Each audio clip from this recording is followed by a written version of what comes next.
प्यारे छात्रों, मैं बंशीधर शर्मा सर आप सबों का अपने चैनल पे हार्दिक स्वागत करता हूं।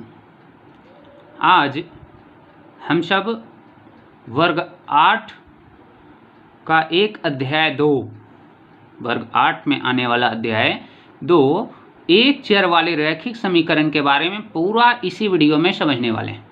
एक चर वाले रैखिक समीकरण होता क्या है, इसे हम कैसे लिखेंगे, इसे हम कैसे हल करेंगे, इसमें आने वाले शाब्दिक समस्याओं को, जिसे वर्ड प्रॉब्लम कहा जाता है, उसे हम कैसे सॉल्व करेंगे। एक भी प्रश्न आपका छूटेगा नहीं पूरे बुक से।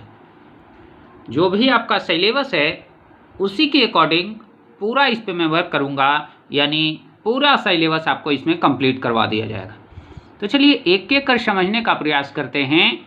सबसे पहले हम ये बतलाने का प्रयास कर रहे हैं कि एक चर वाले रैखिक समीकरण होता क्या है, यानी आपका जो एक्सरसाइज का नेम जो है, पाठ का जो नाम दिया गया है, यह है क्या। जैसा कि क्लास में पढ़े होंगे चर के बारे में। चर यानी वैसा संकेत जिसका मान बदलते रहे। जैसे x का मान कभी 1 आ जाता है, कभी 2, कभी 3 आ जाता है, तो यह है चर।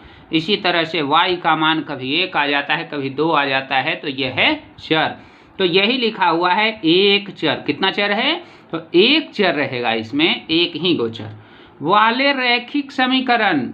रैखिक समीकरण उसको कहते हैं जिसमें चर का घात केवल 1 हो।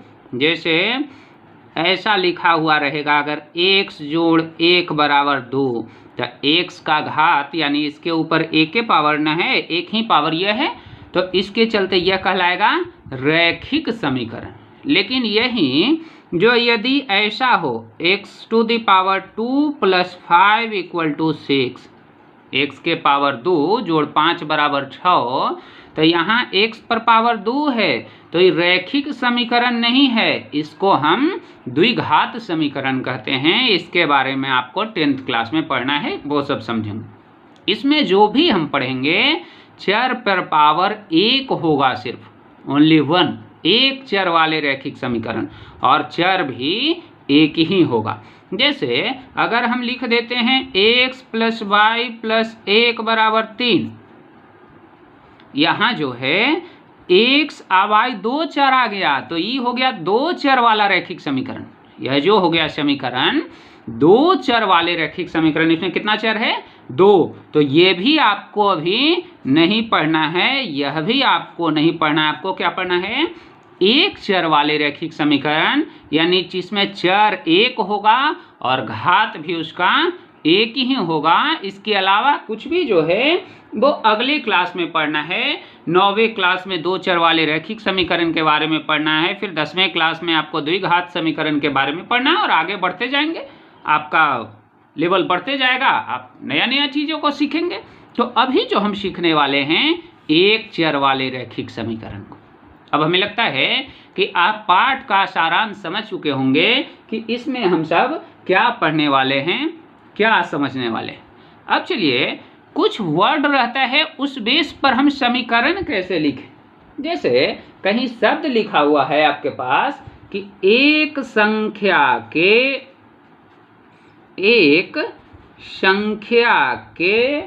5 गुने में 10 जोड़ने पर एक संख्या के 5 गुने में 10 जोड़ने पर 30 मिलता है।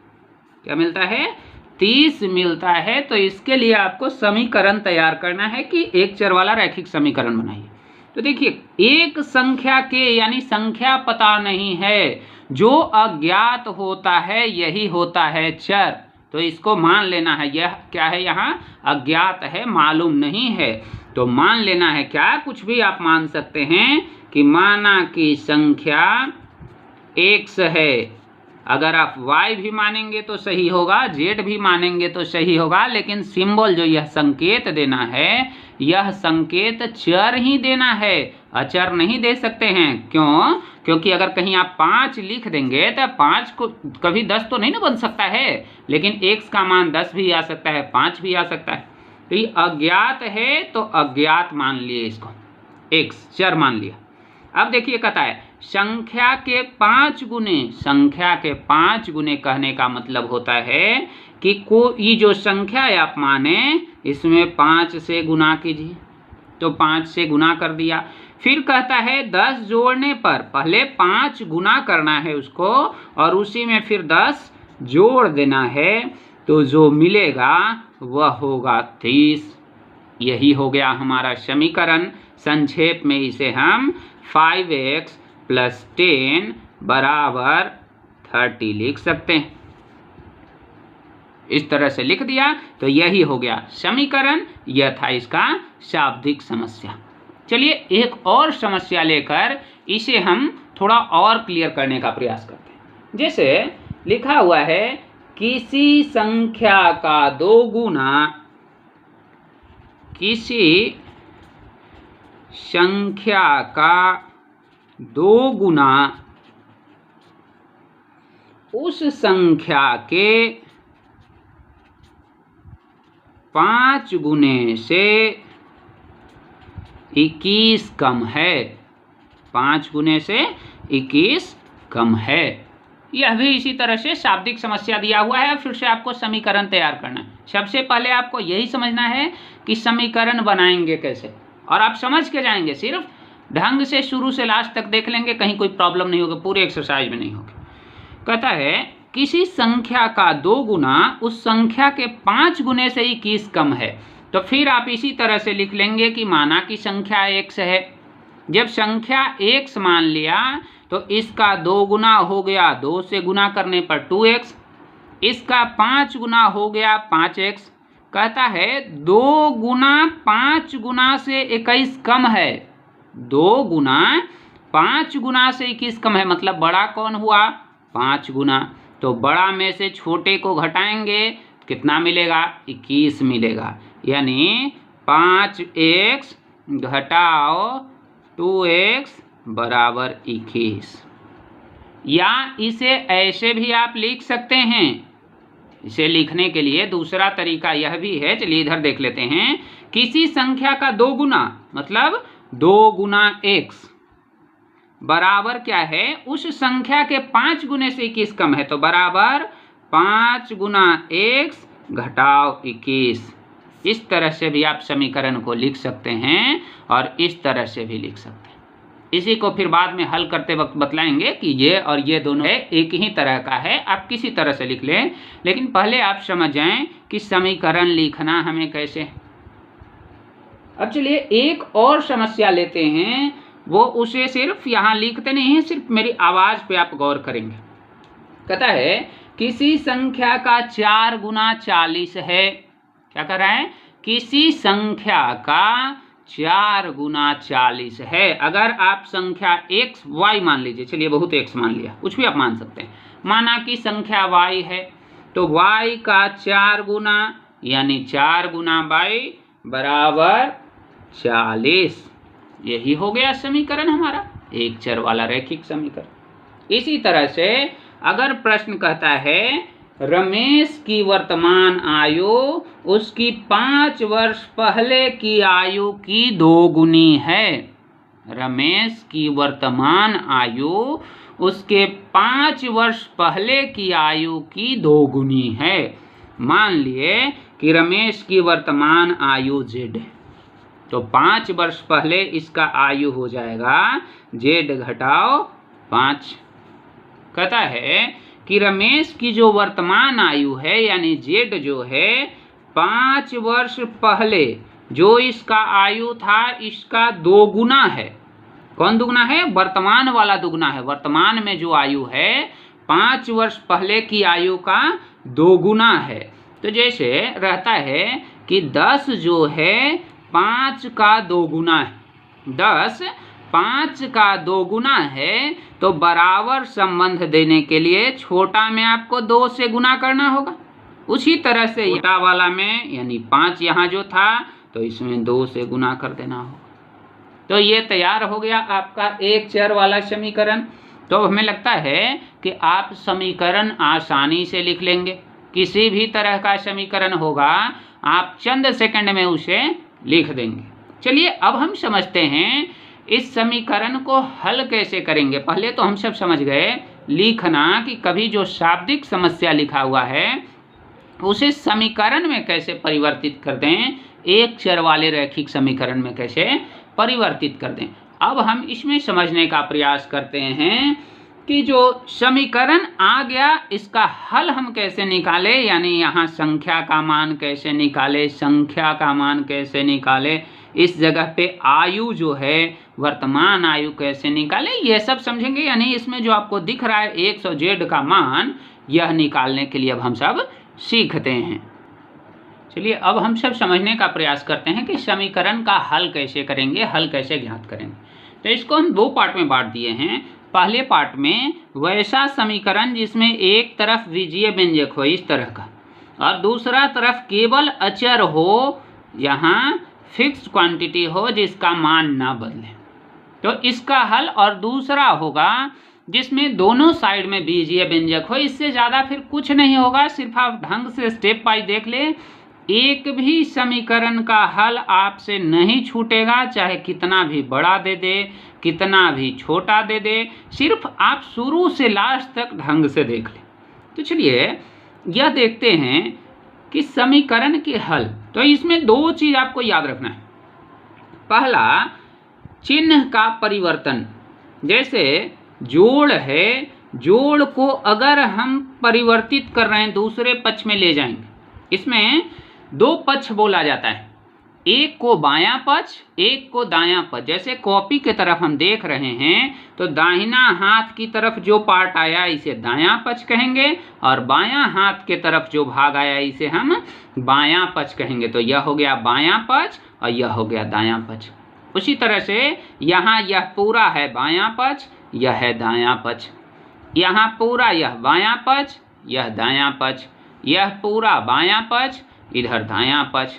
तो LHS बायां पक्ष को कहते हैं। LHS कहने का मतलब हुआ लेफ्ट हैंड साइड, यानी बायां हाथ के तरफ वाला भाग।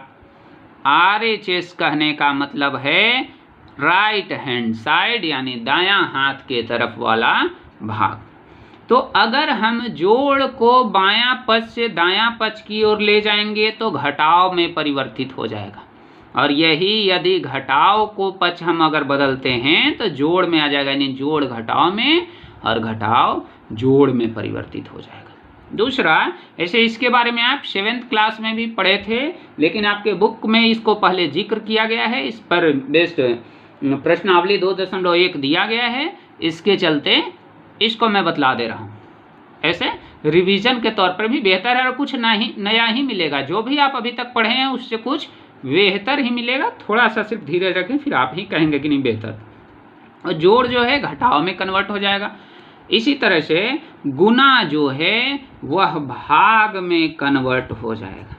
गुना किस में? भाग में। और इसी का उल्टा, भाग यदि रहेगा तो गुना में बदल जाएगा।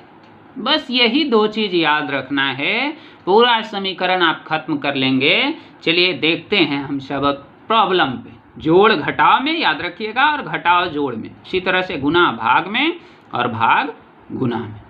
चलिए अब एक एक करके प्रश्न देखते हैं कि इनका हल हम कैसे करें।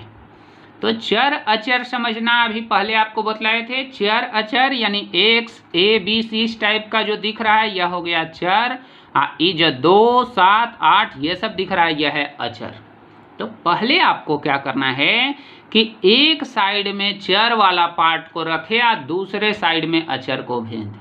कभी भी समीकरण में यही करना है, यानी बराबर के एक साइड में, बायां में भी रख सकते हैं, दायां में भी रख सकते हैं। ऐसे बायां में रखने से आपका एक स्टेप बचेगा, वो बाद में हम बतलाएंगे कि किस तरह से एक स्टेप बचेगा। तो बायां साइड में रख लेना ही ज़्यादा बेहतर है हमारे समझ से। तो ये जो है चर वाले को बायां साइड में रख लिए, यानी इसको ज्यों का त्यों इधर ही रखेंगे। यह है अचर, इसको भेज देना है दायां साइड में, राइट हैंड साइड में। तो बराबर हो गया 8 तो रहेगा ही, इसके आगे जोड़ का निशान है तो दायां पक्ष में जाने पे यह घटाव में परिवर्तित हो जाएगा, यानी 8 घटाव 2। अब यहाँ या लगाते जाएंगे, या इसलिए कि इसी समीकरण को ऐसे लिख दिए, फिर या लगा देंगे कि उसी को फिर इस तरह से लिख रहे हैं। अब देखिए एक बार इसे हल करके हम लिखते हैं, यह है -2x/7 = 6। अब देखिए बटा में 7 है, बटा यानी नीचे है, यह भाग है। जैसे 1/2 अगर कहीं लिखा हुआ है, इसका मतलब है 1/2। उसी तरह से यहाँ -2x/7 लिखा हुआ है, यानी -2x में 7 से भाग दिया हुआ है। तो फिर 7 अचर है, 7 को उधर भेजेंगे तो आपको बतलाए थे कि भाग गुना में बदल जाएगा। भाग किस में? गुना में, और गुना भाग में। तो यह भाग है, इधर जाकर के गुना में परिवर्तित हो जाएगा। तो लिखेंगे -2x = 6 × 7। या लिखते जाएंगे, जगह कम है इसके चलते नहीं लिख रहे हैं, बार बार या लिखते जाएंगे, अंतिम में इसलिए लगा देते हैं। अब फिर देखिए इसमें अचर यह है और यह है चर, और इधर तो पूरा ये अचर है। तो ये वाला अचर को फिर से दायां साइड में भेज देंगे। तो यहाँ फिर लिखेंगे या x बराबर, या छोड़ते रहें स्पेस कम के चलते, फिर आपको देखने में परेशानी हो जाएगी। x बराबर, इधर तो 6 × 7 है ही, और इधर ये गुना में, -2 किस में है? गुना में। तो गुना का परिवर्तन किस में होगा? भाग में। तो इधर जा कर के भाग यानी बट्टा में ये लग जाता है -2।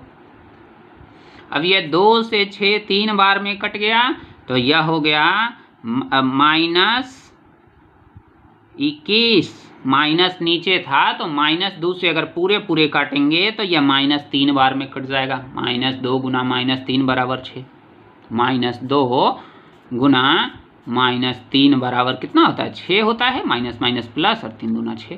तो अगर -2 से पूरे पूरे काट देते हैं इसको तो -3 बार में कटेगा, और -3 × 7 -21। x का मान हो गया 21। अब इसी तरह से इन समीकरण को हल कर हम देखते हैं। जैसे यहाँ ये वाला चर है, इसको उस साइड में ले जाएंगे तो यह हो गया x/2 = 15 + 60 घटाओ जोड़ में परिवर्तित हो जाएगा। अब फिर यह है x/2 = 22। नीचे 2 है यानी भाग के रूप में है, इधर जाने पे यह गुना के रूप में परिवर्तित हो जाएगा। तो x = 22 × 2 यानी 44 इसका उत्तर हो गया। इसी तरह से यहाँ आप देखें, यहाँ जो है इधर चर है और यह पूरा चर है, इसको उस साइड में भेज देंगे। x/3, पहले एक लाइन और लिख देते हैं, यहाँ जोड़ है यहाँ घटाव है, तो दोनों को गुना, जब हम गुना घटाव होगा तो यह माइनस में परिवर्तित हो जाएगा। विपरीत चिन्ह का गुणनफल माइनस देता है और एक समान चिन्ह का गुणनफल प्लस। तो यह जो हो गया -14/3 = 3/7। अब जो है x/3 इधर रखेंगे हम, और ये अचर को दायां पक्ष में भेज देते हैं, तो बराबर 3/7 + 14/3। x/3 = 21 हो गया इसका LCM। अब इसी तरह से यानी लघुत्तम, अब यहाँ 3 से गुना हो जाएगा, 7 से इसमें भाग देते हैं और जो आया उससे इसमें गुना करते हैं। तो 3 × 3 = 9 जोड़, फिर 3 से इसमें भाग देंगे, 7 बार में कटेगा, 14 × 7 = 98। तो यह जो हो गया 98 और 9 107/21। अब यह किसका मान है? x/3 का। तो नीचे जो 3 भाग में है उधर जाके गुना में हो जाएगा। तो इस तरह से अब इसमें निकल जाएगा x = 107/21 × 3। यह जो है 3 से कट जाएगा 7 बार में, तो इसका आंसर हो गया 107/7, या इसी को आप पूर्णांक में बदल देंगे। उसी तरह से यहाँ एक समीकरण है, इसको भी हम सॉल्व करके देखते हैं। यहाँ यह जो समीकरण है, पहले तो इसमें पूरा में गुना कर दें आप, 2 के बाद कुष्ठ है तो पूरे में आप गुना कर दें। तो यह हो गया 2x जोड़ 22/4 बराबर 13। इसको आप ऐसा भी कर सकते थे कि 2 इधर गुना में है तो इधर भाग में कर सकते थे, यानी 13/2 लिख सकते थे। 13/2 ये हो जाता। अब ये इधर जो है, यह जो है हमारा चर है, तो 2x इधर रह गया, उधर हो गया 13 घटाओ 22/4। अब फिर इधर 4 हो गया, एलसीएम आपका, तो यह हो गया 13 चौके 52 घटाओ 22। अब जो है 2x बराबर 30/4, इसलिए x बराबर, यह गुना में है तो इधर भाग में हो जाएगा, तो 30/4 गुना 2, यह 2 से कट जाएगा 15 बार में, तो 15/4। इसी को आप पूर्णांक में बदल देंगे तो 3.4 इसका उत्तर हो जाएगा। तो अब आप आसानी से प्रश्नावली 2.1 हल कर सकते हैं। ये इतना समझने के बाद आप प्रश्नावली 2.1 हल करके देख लेंगे, आपका एक भी प्रश्न नहीं छूटेगा।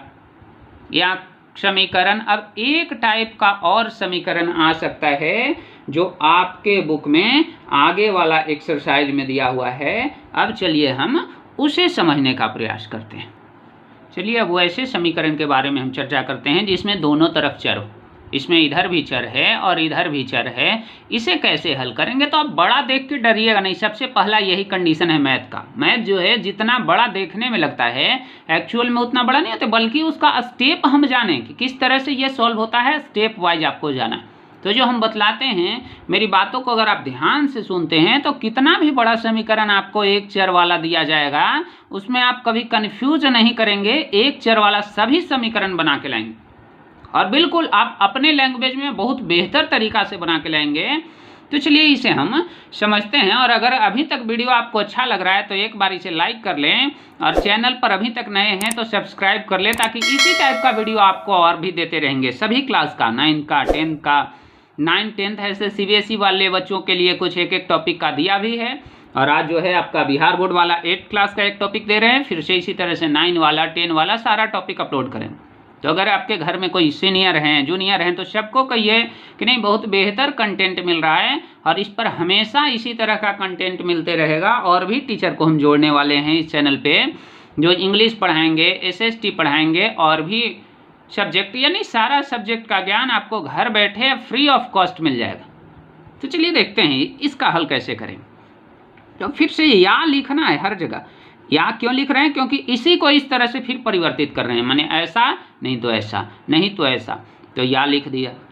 या लिखने के बाद इसे वैसे ही 5x - 4/6 उतार लिया। अब देखिए इधर थोड़ा सॉल्व करना होगा, थोड़ा लंबा है, सॉल्व करना होगा। इसके नीचे में 2 है, इसके नीचे में 1 है, कुछ नहीं है तो 1 जरूर है। अभी इसे हम सॉल्व करेंगे तो LCM ले लेंगे, लघुत्तम, पूरे का लघुत्तम हो गया 2। अब यहाँ 1 से भाग देंगे, 2 बार में कटेगा तो 2 से ये दोनों टर्म में गुना हो जाएगा पूरा ऊपर। तो यह हो गया 8x घटाओ 2, 2 से इसमें किया था 8x, इसमें किया था 2। अब यहाँ माइनस का चिन्ह रहेगा, फिर छोटी कोष्ठ दे दीजिएगा। छोटी कोष्ठ इसके चलते देंगे क्योंकि आगे चिन्ह जो है प्लस का है, तो डायरेक्ट प्लस लिख देंगे, जबकि होगा माइनस, क्योंकि माइनस पूरे पे चिन्ह दिया हुआ है। तो जहाँ पूरे में परिवर्तन होगा तो कोष्ठ दे देते हैं। यहाँ देखिए 2 से भाग दिया, 1 बार में कटा तो कोई परिवर्तन नहीं, तो 3x + 10 हो गया। अब देखिए बराबर यहाँ है 8x घटाओ 2, माइनस से इसमें गुना करेंगे, प्लस गुना माइनस, माइनस विपरीत चिन्ह में माइनस हो जाता है तो -3x, फिर यहाँ माइनस गुना प्लस माइनस, -10/2 बराबर 8x में से 3x घट जाएगा तो यहाँ आ गया 5x घटाओ, दोनों में एक समान चिन्ह है तो जुड़ जाएगा, यानी दोनों कर्ज ही है। -2 का कर्ज पहले लिया और 10 का बाद में, तो कुल उसके पास 12 रुपये का कर्ज हुआ, तो -12/9। ये RHS को हल किए, यानी दायां पक्ष को हल किए, बायां पक्ष तो वही था। तो यह लिख दिए या 5x घटाओ 4/6। आप यहाँ भी लिख सकते हैं, ना भी लिख सकते हैं, क्योंकि सिर्फ RHS को हल किया, बायां पक्ष तो ऐसा ही रह गया, इसमें LHS जो है सेम रह गया। अब फिर देखिए इधर यह भाग में है, ये भी भाग में है, इसको जब इधर ले जाएंगे गुना में हो जाएगा और ये भी गुना में। इसी को क्रॉस मल्टीप्लिकेशन बोलते हैं, तिरछा तिरछी गुना।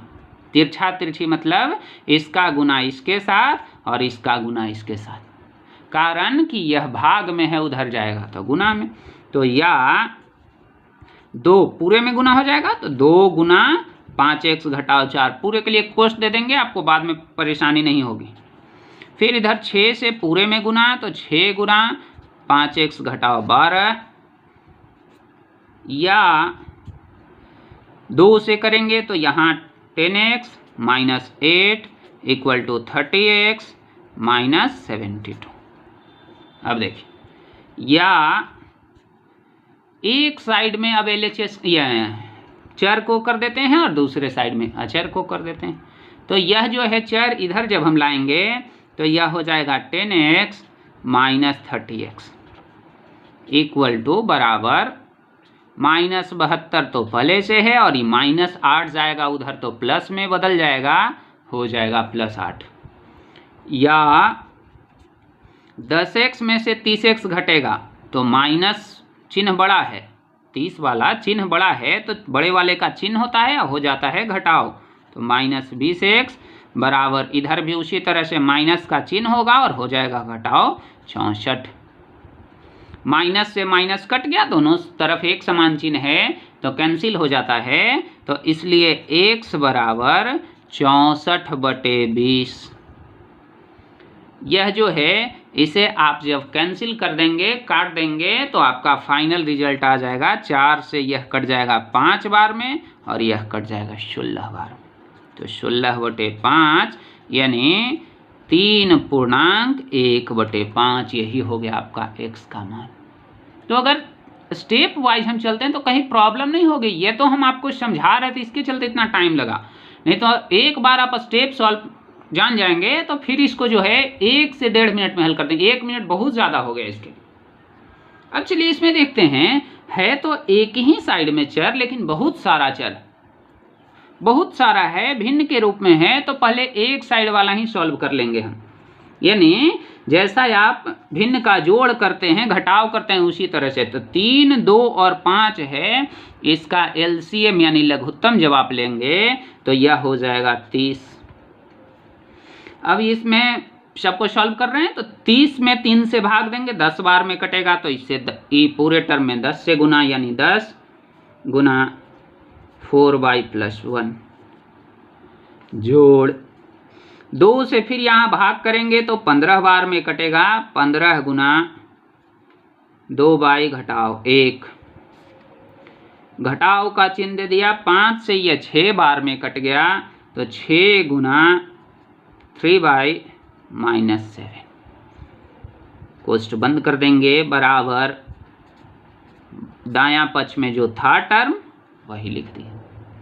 अब यहाँ फिर लिखेंगे, या 10 से दोनों में गुना करेंगे तो यहाँ 10 गुना 4 40y और यहाँ 10 गुना 1 हो गया 10, जोड़ 15 में 2 से करेंगे तो यहाँ 30y, यहाँ घटाओ 15, फिर यहाँ करेंगे 6 से तो घटाओ 18y, अब माइनस माइनस हो जाएगा प्लस 42/30 बराबर उधर हो गया 47/10। स्पेस के अभाव में नीचे लिख रहे हैं, आप यहाँ लिखेंगे इसके पास ऐसे बराबर देके 47/10।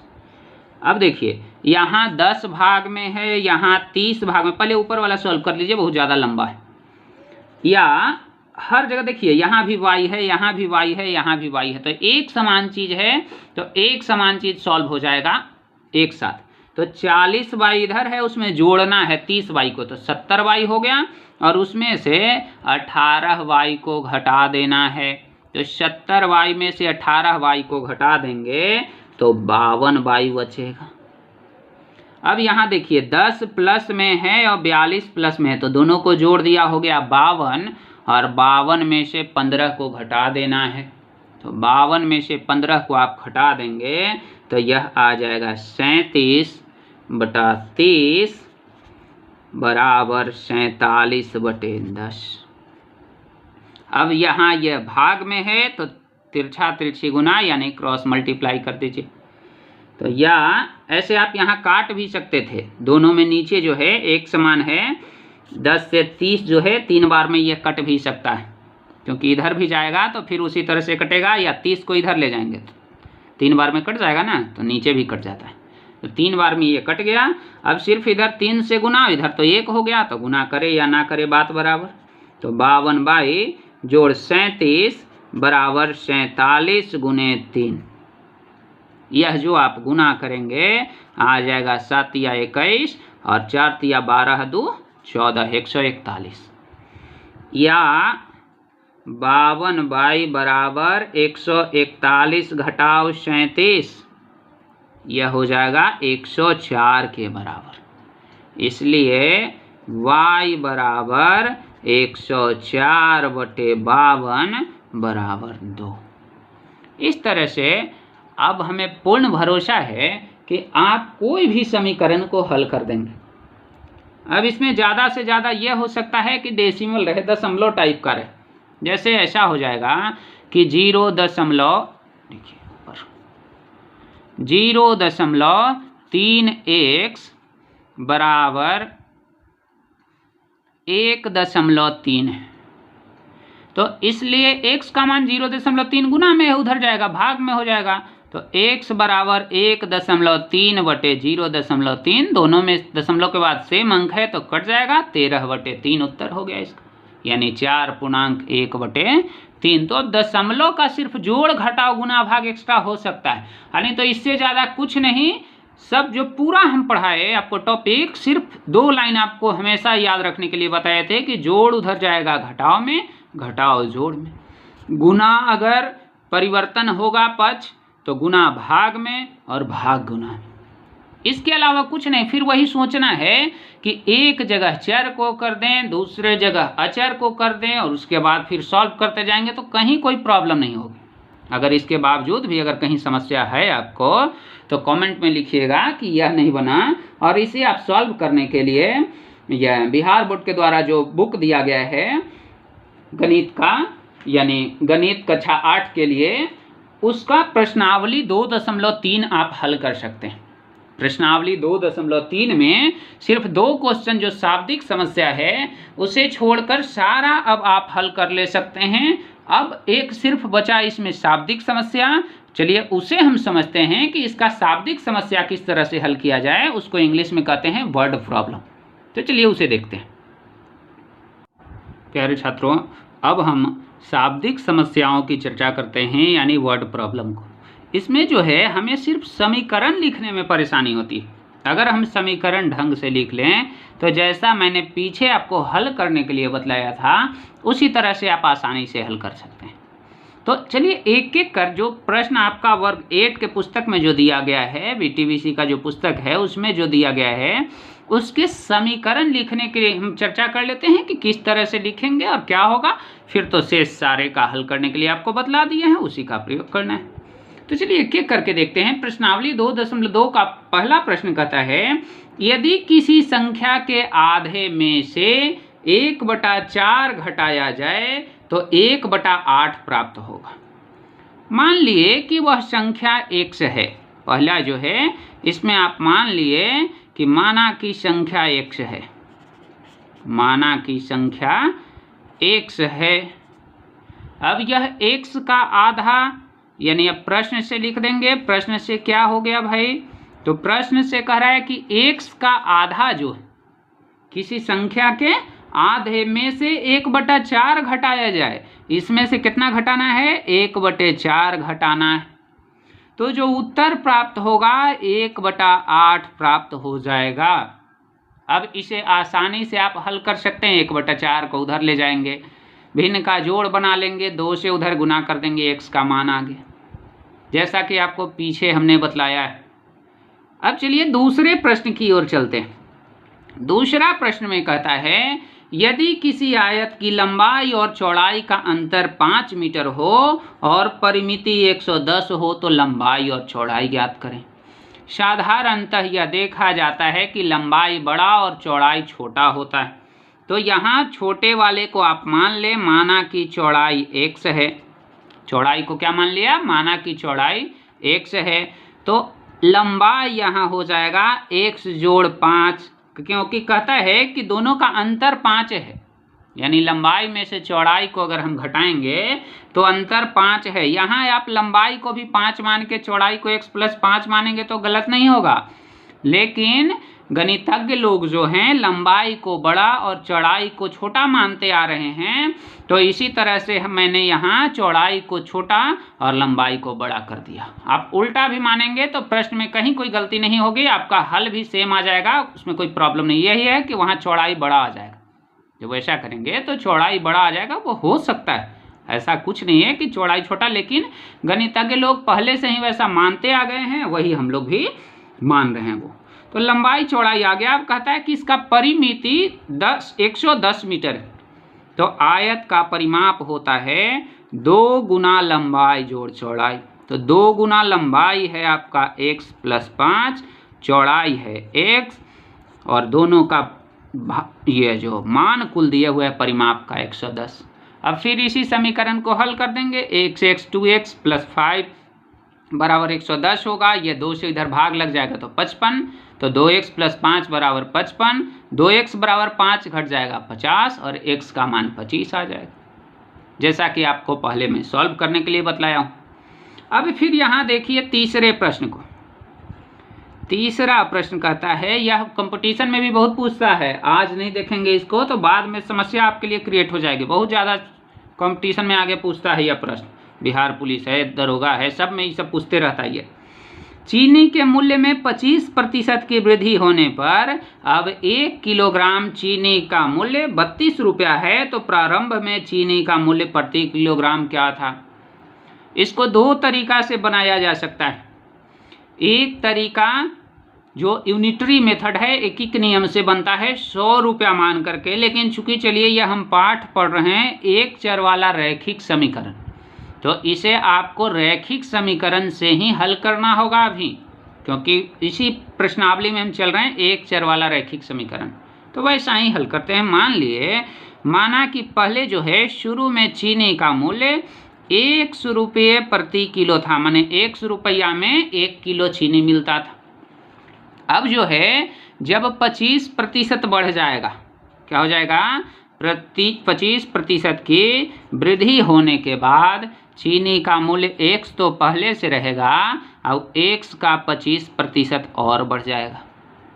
जब इसे हम हल करेंगे तो यह आएगा 125 x/100 के बराबर। यह हो गया अब प्रति केजी चीनी का मूल्य, जबकि आपको किताब में दिया हुआ है कि अब जो है बढ़ने के बाद 1 किलोग्राम चीनी का मूल्य 32 रुपये, बढ़ने के बाद 1 किलोग्राम चीनी का मूल्य 32 रुपया है, और आपके अनुसार जो आपने माना है 1 किलोग्राम चीनी का मूल्य है, तो ये दोनों हो गया बराबर।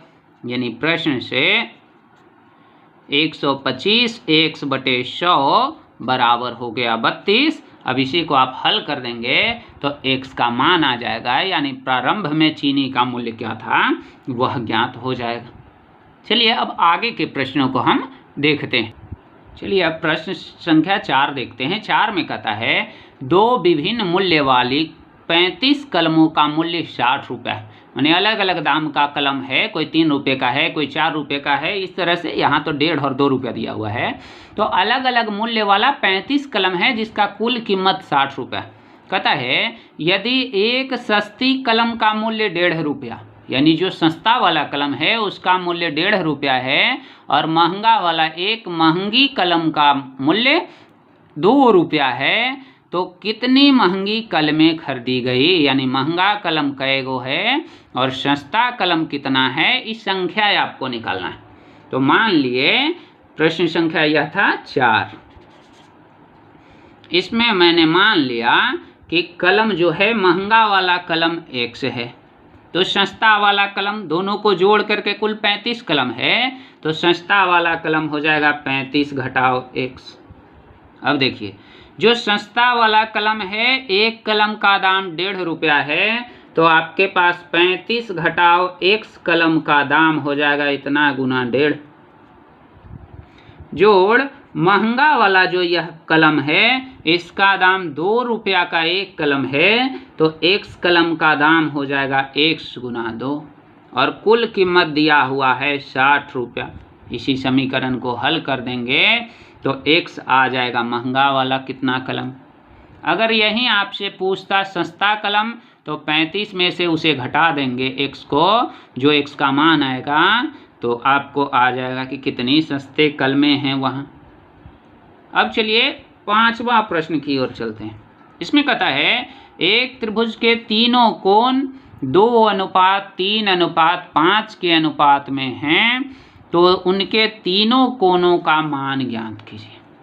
तो यह अनुपात कहता है, अनुपात कभी वास्तव में नहीं हो सकता है। जैसे अगर मान लिया कि कह रहा है हमारे पास और आपके पास 1:2 में रुपया है, तो आप अगर मेरे पास 500 है तो आपके पास 1000 होगा। अगर मेरे पास 5 लाख है तो आपके पास 10 लाख होगा। अगर 5 करोड़ मेरे पास है तो 10 करोड़ होगा। तो यानी ये वास्तविक मान नहीं होता। तो मान लेते हैं हम कि एक x है तो एक 2x, माने x अगर 1 लाख हुआ तो यहाँ 2 लाख जो है बदलते जाएगा। तो उसी तरह से यहाँ अनुपात में है 2, 3, 5। तो तीनों कोण को मान लिया कि माना कि त्रिभुज का तीनों कोण 2x, 3x तथा 5x है। अब जो है आप जानते हैं कि त्रिभुज के तीनों कोणों का योग 180 डिग्री के बराबर होता है। तो यहाँ भी 2x जोड़ 3x जोड़ 5x बराबर 180 हो जाएगा। इसको हल कर देंगे, x का मान आ जाएगा। x का मान इसमें रखेंगे तो एक कोण, फिर यहाँ रखेंगे दूसरा और यहाँ रखेंगे तो तीसरा आ जाएगा। यह आसानी से हल हो जाएगा। अब चलिए छठे प्रश्न की ओर चलते हैं।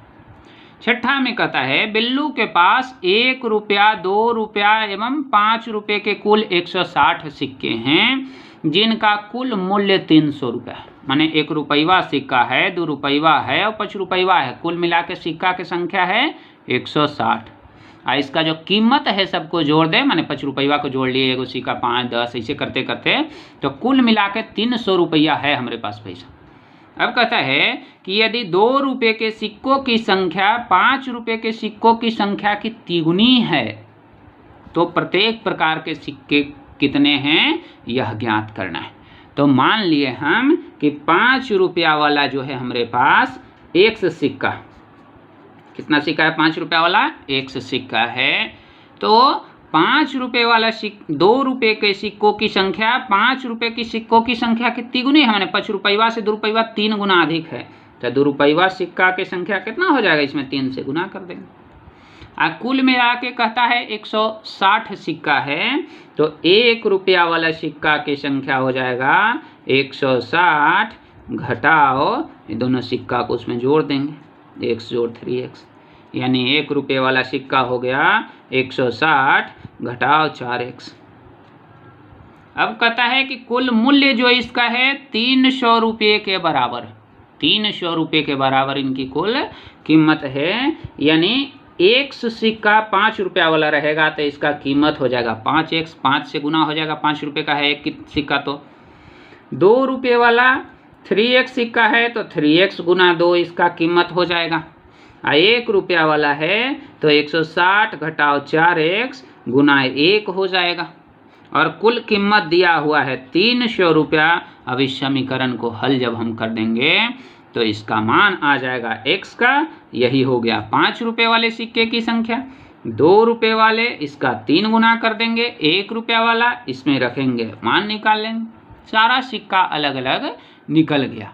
अब हमें लगता है कि आपको वीडियो देखने में बहुत बेहतर पसंद आ रहा है। अगर अच्छा लग रहा है तो इसे लाइक ज़रूर कर लें और अभी तक अगर आप चैनल पे नए हैं तो एक बार चैनल को सब्सक्राइब जरूर कर लें।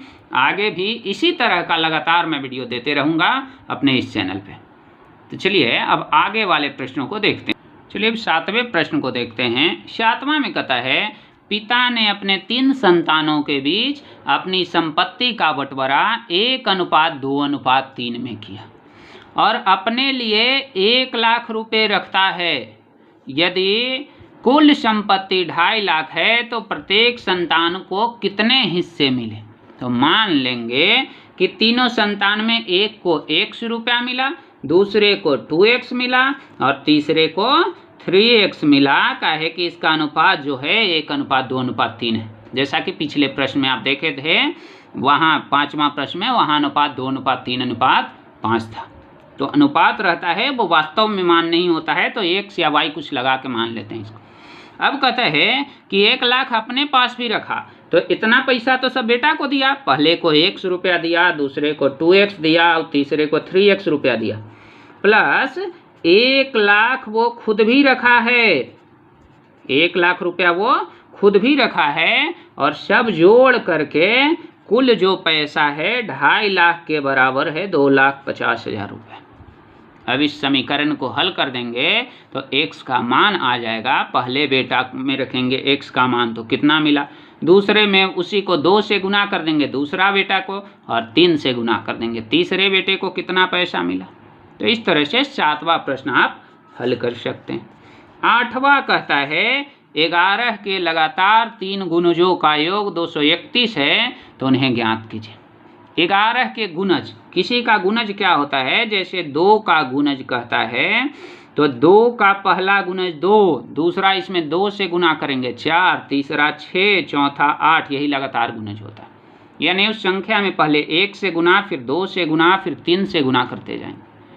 तो इसमें 11 का 3 गुणज, पहला जो हो जाएगा 11x, दूसरा 11 गुना 2x, तीसरा 11 गुना 3x, यानी साधारण भाषा में कहें तो पहला 11x, दूसरा 22x और तीसरा 33x हो जाएगा।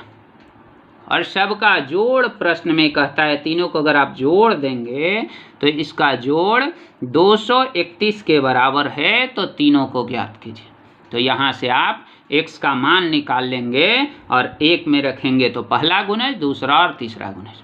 यहाँ आपके मन में आ रहा होगा कि पहला गुणज को 11 क्यों नहीं माने, क्योंकि 11 तो एक गुणज है, पहला गुणज है, लेकिन यहाँ यह फिक्स नहीं ना है कि पहला गुणज कौन है। पहला गुणज इस प्रश्न में 22 भी आ सकता है, पहला गुणज 33 भी आ सकता है, क्योंकि कह रहा है कि 3 लगातार गुणज का, ये नहीं कह रहा है कि शुरू से 3। अगर शुरू से 3 कहता कि प्रथम 3 गुणजों का योग, तब प्रथम में पहला 11 हो जाता, लेकिन यहाँ प्रथम नहीं कह रहा है, यहाँ कह रहा है कि 11 के लगातार 3 गुणजों का योग शुरू से भी हो सकता है या बीच से भी, कहीं से भी हो सकता है, कोई भी गुणज, तो x आपको मान लेना होगा पहला में। तो इस तरह से 8वां प्रश्न आप आराम से बना सकते हैं। चलिए देखते हैं 9वां प्रश्न को। 9वां प्रश्न आपका क्या कह रहा है। 9वां प्रश्न कहता है कि संकुल संसाधन केंद्र मध्य विद्यालय फरना, कहीं जगह का एक नाम है मध्य विद्यालय फरमा, जहाँ संकुल संसाधन केंद्र है, जैसे आपके यहाँ भी होता है, कोई प्रोग्राम वगैरह होता है या यहाँ एक हेड बना दिया जाता है, संकुल में जितना भी इंफॉर्मेशन देना होता है संकुल संसाधन केंद्र के द्वारा ही जाता है। तो यहाँ कहता है कि एक बाल मेले में प्रत्येक विजेता को 2 कलम और विजेता को छोड़कर शेष को 1 कलम दिया गया। माने जो जीता है, जिसे प्रथम द्वितीय या कुछ पुरस्कार जो लाया है, प्रथम पुरस्कार, उसको 2 कलम मिलता है और शेष को 1 कलम सांत्वना पुरस्कार के रूप में दिया गया। यदि 100 छात्रों के बीच 120 कलम दिया गया तो विजेताओं की संख्या, तो मान लिए कि विजेता कितना है, x है विजेता। अगर कुल छात्र जब 100 है तो जो उप विजेता है या जो हारा हुआ छात्र है 100 घटाव x, x ये है विजेता, तो 100 घटाव x, जिसको 1 कलम मिला है। तो कुल कलम की संख्या था, x जो लड़का है इसको 2 कलम मिला, तो 2x कलम हो गया, x लड़का वाला, और 100 घटाव x जो लड़का है इसको 1 कलम मिला है, तो 1 से गुना कर देंगे और कुल कलम की संख्या है 120। इससे आप x का मान निकाल देंगे, यही हो जाएगा विजेताओं की संख्या। तो इस तरह से आप 9वां प्रश्न आराम से बना ले सकते हैं। अब एक और है 10वां प्रश्न। 10वां में कहता है रवि के पिता की वर्तमान उम्र रवि के वर्तमान उम्र के तिगुने से 5 वर्ष अधिक। 5 वर्ष बाद उनकी उम्रों का योग 47 वर्ष है, तो दोनों की वर्तमान उम्र ज्ञात करें। तो मान लीजिए आप कि रवि का वर्तमान आयु जो है 100 वर्ष है। तो रवि के फादर की आयु, रवि के पिता की आयु कितना हो जाएगा? कह रहा है कि रवि के वर्तमान के तिगुना से 5 अधिक। तो रवि का वर्तमान इतना है, इसका तिगुना मतलब 3 से गुना कीजिए, और इससे 5 वर्ष अधिक है, यानी 3x जोड़ 5। ये वर्तमान हो गया दोनों का उम्र। क्या हो गया? वर्तमान। अब समस्या है कि 5 वर्ष बाद, तो आपका उम्र अगर अभी 10 है तो 5 वर्ष बाद 15 हो जाएगा। तो उसी तरह से अगर रवि का उम्र अभी x है तो 5 वर्ष बाद इसका उम्र हो जाएगा x + 5, और इसके पिता की उम्र उसी तरह से 3x + 5 पहले था, 5 वर्ष और जुड़ जाएगा। और सबको जोड़ के कहता है कि योग 47 वर्ष है, यानी x जोड़ 5 जोड़ 3x जोड़ 10 बराबर 47 है। अब इसी को आप हल कर लेंगे तो रवि का वर्तमान आयु आ जाएगा, और इस समीकरण में जब आप रख देंगे 3x + 5 में x का मान, तो उसके पिता की वर्तमान आयु आ जाएगी। इस तरह से यह पूरा एक्सरसाइज आपका समाप्त होता है। इसमें अब 2 शाब्दिक समस्या और अगले एक्सरसाइज में है। चलिए अब प्रश्नावली 2.3 में 2 और शाब्दिक समस्या था, इसे हम देखते हैं। इसके बाद इस चैप्टर में कोई भी प्रॉब्लम आपके मन में नहीं रहेगा। अगर रह जाएगा तो आप कमेंट करके जाइएगा कि यस प्रश्न आप छोड़ दिए सर। ऐसे मुझे पूर्ण भरोसा है कि आप सारा प्रश्न और बहुत ही आसानी से समझ गए होंगे, बहुत ही ईजी वे में समझ गए होंगे। तो चलिए ये दोनों को देखते हैं। यह कहता है कि 2 अंकों की संख्या का दहाई अंक इकाई अंक का तिगुना है। तो मान लिए कि संख्या का इकाई अंक x है, तो दहाई अंक इसका तिगुना मतलब 3x हो जाएगा। अब कहता है यदि अंकों को बदल दिए जाएं तो प्राप्त संख्या मूल संख्या से 36 कम हो जाती। तो इकाई अंक x है और दहाई अंक 3x है, तो यह संख्या क्या हो जाएगा? दहाई जो रहता है इसमें 10 से गुना हो जाता है, और इकाई जो है वही रह जाता है। जैसे अगर इकाई अंक 1 है और दहाई अंक 2 है तो संख्या 21 हो जाता है, यानी 2 गुना 10 जोड़ 1। उसी तरह से यहाँ दहाई अंक 3x है तो 3x में 10 से गुना हो जाएगा और इकाई अंक जुड़ जाएगा, यही वास्तविक संख्या है, यानी 30x जोड़ x बराबर 31x, यही है पहले से संख्या। अब कह रहा है कि अंकों को पलट दें, यानी इकाई वाला दहाई पर चल जाए और दहाई वाला इकाई पर चल जाए। तो यह इकाई का अंक अब हो गया और यह दहाई का, तो हो जाएगा दहाई में 10 से गुना, तो अब संख्या हो गया 10x जोड़ 3x, तो यह हो गया संख्या 13x के बराबर। तो कहता है कि यदि अंक बदल दिए जाएं तो प्राप्त संख्या मूल संख्या से 36 कम हो जाता है। तो यह था आपका मूल संख्या और यह है प्राप्त संख्या, यानी 31x घटाव 13x बराबर दिए हुए है 36। इसी को हल कर देंगे तो 18x बराबर 36, x का मान 2 हो जाएगा, यानी संख्या का इकाई अंक 2 और दहाई अंक 6, तो संख्या जो है वह हो गया 62। दहाई पे रख दिए 6 और इकाई पे रख दिया 2। भाई एक और प्रश्न है, चलिए इसे अब हम देखते हैं। चलिए अब 11वें प्रश्न को हम समझते हैं। यही इस चैप्टर का लास्ट क्वेश्चन होगा। कहता है एक नाव धारा की दिशा में एक घाट से दूसरे घाट तक जाने में 9 घंटे का समय लगाता है। धारा की दिशा में माने धारा के साथ, जिधर की ओर धारा बह रही, धारा की विपरीत दिशा में यही दूरी 10 घंटे में पूरी करती है। जैसे धारा अगर इधर से है तो इधर से आएगा तो आपको भार अधिक पड़ेगा, तो टाइम ज़्यादा लगता है धारा के विपरीत चलने में, और धारा के साथ समय कम लगेगा। धारा की दिशा में ही बढ़ रहे हैं तो हमारा स्पीड और धारा का दोनों मिल के आगे की ओर हमें धकेल देगा, तो समय कम लगेगा। कहता है यदि धारा की चाल 1 किलोमीटर प्रति घंटा है तो शांत जल में नाव की चाल एवं दोनों घाटों के बीच की दूरी ज्ञात करें। तो मान लीजिए आप कि शांत जल में नाव की चाल 1 किलोमीटर प्रति घंटा है, धारा की चाल जो है 1 किलोमीटर प्रति घंटा है। तो धारा की दिशा में नाव की चाल जो हो जाएगा, यानी धारा इधर की ओर है और नाव भी इधर की ओर ही जा रही, तो धारा और नाव को धकेल देगा धारा भी, तो दोनों का चाल जुड़ जाएगा, यानी 1 जोड़ 1 किलोमीटर प्रति घंटा हो जाएगा। यही धारा की विपरीत दिशा में, धारा के विपरीत दिशा में नाव की चाल, धारा इधर की ओर है और नाव इधर की ओर, तो धारा तो धकेलेगा ही। तो ये इसका जो स्पीड रहेगा उतना इसका स्पीड कम करने का प्रयास करेगा, यानी x घटाव 1 किलोमीटर प्रति घंटा। अब प्रश्न कहता है कि धारा की दिशा में 9 घंटा में दूरी तय कर लिया, तो यहाँ जो है दूरी बराबर चाल गुने समय हो जाता है। तो धारा की दिशा में x जोड़ 1 गुने 9 इतना ही दूरी हो जाएगा किलोमीटर में जो भी आएगा। अब धारा के विपरीत दिशा में 10 घंटा लगता है, तो x घटाव 1 गुने 10 यह दूरी हो गया धारा के विपरीत दिशा में चलने में, जबकि दूरी तो दोनों में एक समान चला है। अरे धारा के दिशा में जाए या विपरीत है, जाना तो एक ही जगह है ना, तो यह दूरी जो दोनों हो गया बराबर। अब यही बन गया समीकरण। इस समीकरण को जब आप हल करेंगे तो x का मान आ जाएगा, वह हो जाएगा शांत जल में नाव की चाल, और किसी एक में या तो इसमें रख दें या तो इसमें रख दें, यानी x जोड़ 1 गुना 9 में रख दें x का मान, या x घटाव 1 गुना 10 में रख दें x का मान। यह जो मान आ जाएगा यही आ जाएगा दोनों घाटों के बीच की दूरी। इस तरह से आपका यह पूरा चैप्टर खत्म होता है। अगर अभी तक अच्छा लग रहा है आपको वीडियो, बेहतर लग रहा है, तो ज़रूर लाइक करें और कमेंट में लिखें आप कि नहीं बेहतर लग रहा था, तभी हम आगे वाला आपको वीडियो देंगे। आगे वाले चैप्टर का अगर आप लिखते हैं कमेंट में कि नहीं बेहतर है, तभी आगे वाला वीडियो देंगे, नहीं तो फिर हमें भी लगता है कि नहीं मेरा टाइम वेस्ट हो रहा है और हम छात्रों का भी टाइम वेस्ट कर रहे हैं या शिक्षकों का भी टाइम वेस्ट कर रहे हैं। तो अगर वैसा है तो आगे वीडियो देने से कोई बेनिफिट नहीं होगा।